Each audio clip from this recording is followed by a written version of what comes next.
Zviri kunzi izvo mufundisi wekuChrist Embassy asungwa nekuda kwevatenderi vanga vasina kubayiwa.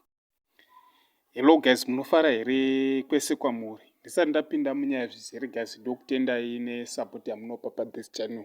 Tichikurudzira vese vanenge vasati vasubscribe pachannel ineyi. Chiti guys, hapana chekumirira subscribe. Uye guys, musakanganwa kudi kulike mavideo andouya nawo panapo.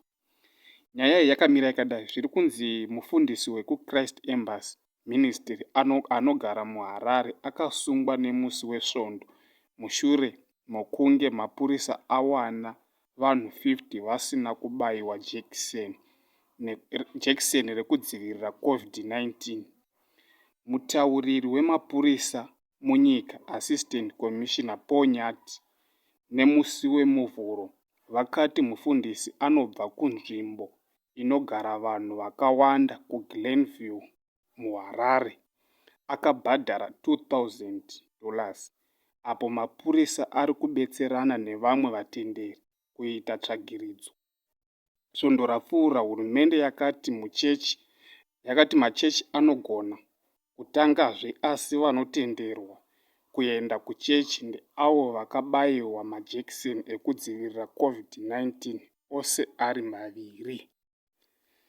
Ndo nyaya iripo guys, kuti mafundisi akusungwa nenyaya yevamwe vanhu vasina kubayiwa nhomba yeCovid-19. Saka tichingokurudzirawo vese kuti guys, endai mundobayiwa vaccine iroriri rekudzivirira COVID-19. Saka ndo nyaya yandangouya nayo guys, ndichiti mungonzwa kuti vanhuwo vakusungisawo mafundisi. Zvisingazoitiwo kuti muchidzosa vanhu kuti dzokerai vambouya kuchechi.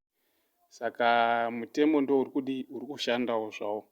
Saka guys, thank you nesupport yamuri kupa. Ndo zvandangouya nazvo kuti mungozvinzwirawo zviri kuitika mukati menyika yedu inoyi. Thank you guys. Like